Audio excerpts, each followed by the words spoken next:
Assalamualaikum warahmatullahi wabarakatuh. Kami dari kelompok 3 akan mempresentasikan hasil dari paper ilmiah kami yang berjudul Elastisitas Permintaan dan Penawaran. Yang terhormat Bapak Muhammad Anwar Fatoni, LCMA, selaku dosen mata kuliah Ekonomi Mikro Islam.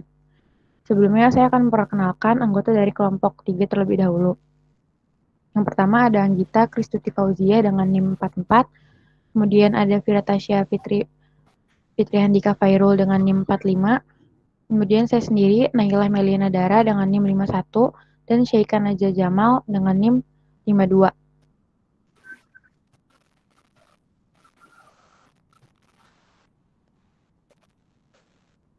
Langsung masuk ke materi. Sebelumnya saya akan menjelaskan apa itu elastisitas. Elastisitas itu merupakan pengaruh perubahan harga terhadap jumlah barang yang diminta atau yang ditawarkan. Atau dengan sederhananya, elastisitas merupakan tingkat kepekaan atau perubahan suatu gejala ekonomi terhadap perubahan gejala ekonomi lainnya. Kemudian ada faktor yang menentukan tingkat elastisitas.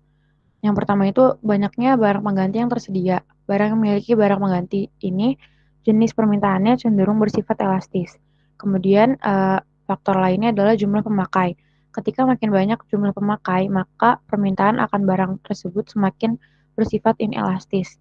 Kemudian persentase pendapatan yang dibelanjakan. Ketika pengalokasian pendapatan untuk barang yang ingin dibeli semakin besar, maka permintaan terhadap barang tersebut bersifat elastis. Yang terakhir adalah faktor jangka waktu analisis. Jika suatu barang dianalisis dengan jangka waktu yang lama, maka barang tersebut bersifat elastis. Dalam waktu singkat, permintaan bersifat inelastis karena perubahan-perubahan yang baru terjadi dalam pasar belum diketahui oleh para pembeli. Selanjutnya akan dijelaskan oleh Tasya.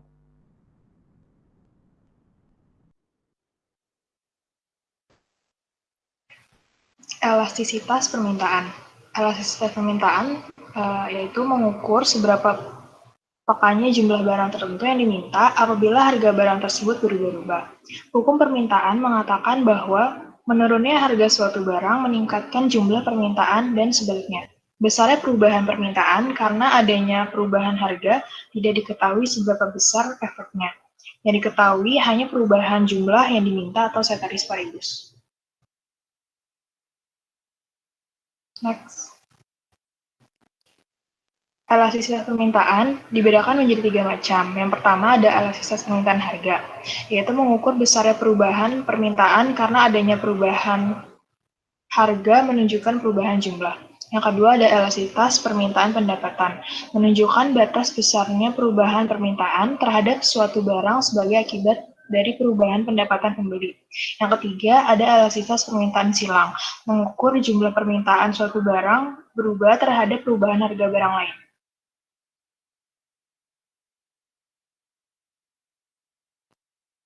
Selanjutnya ada jenis elastisitas permintaan. Yang pertama, permintaan tidak elastis. Permintaan tidak elastis sempurna, elastisitasnya sama dengan 0. Permintaan tidak elastis, elastisnya sama kurang dari 1. Yang ketiga, permintaan elastis, elastisitasnya lebih dari 1. Yang keempat, permintaan elastis sempurna, elastisnya tak terhingga. Selanjutnya, manfaat elastisitas permintaan. Yang pertama, di bidang perpajakan. Jadi, apabila suatu barang diketahui memiliki sifat elastis, pemerintah cenderung tidak akan meningkatkan pajak atas barang tersebut. Yang kedua, kebijakan impor. Apabila suatu barang impor bersifat elastis, di mana harga barang naik mengakibatkan penurunan barang permintaan lebih besar dari harganya, maka pemerintah akan berusaha menyediakan barang tersebut. Yang ketiga, strategi penetapan harga atas barang. Apabila suatu barang bersifat elastis, kebijakan menaikkan harga adalah langkah yang tidak tepat karena menurunkan penerimaan. Selanjutnya, elastisitas penawaran. Elastisitas penawaran merupakan ukuran yang menggambarkan sampai di mana kuantitas yang ditawarkan akan mengalami perubahan sebagai akibat perubahan harga. Elastisitas penawaran adalah tingkat tanggapan atau respon terhadap perubahan harga. Jika harga bergerak naik, biasanya penawaran akan meningkat. Jika tidak meningkat, penawaran itu tidak elastis. Penawaran dikatakan elastis jika kenaikan harga juga diikuti kenaikan produksi.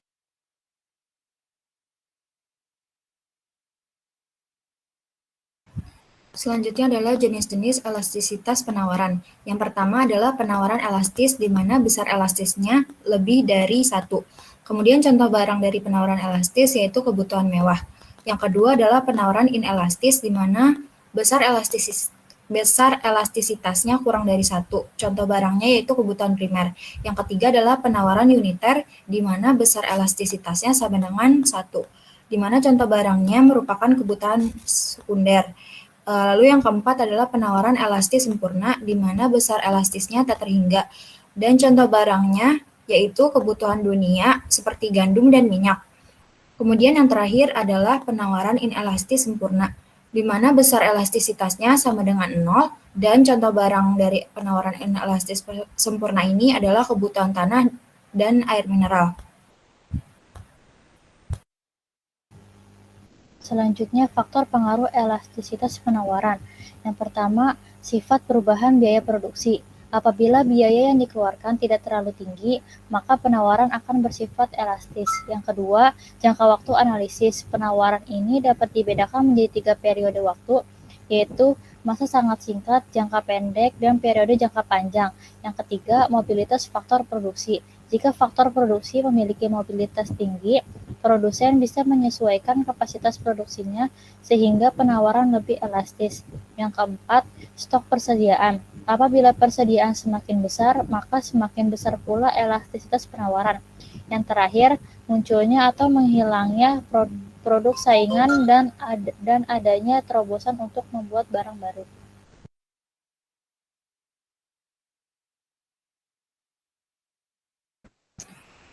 Selanjutnya adalah manfaat elastisitas penawaran.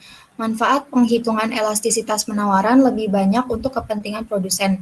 Dengan mengetahui elastisitas penawaran terhadap harga, maka produsen dapat mengetahui beberapa hal di bawah ini, yaitu yang pertama adalah perusahaan sehat atau tidak. Yang kedua adalah kebijakan apa yang akan dibuat untuk periode yang akan datang. Yang ketiga adalah apa yang perlu diperbaiki.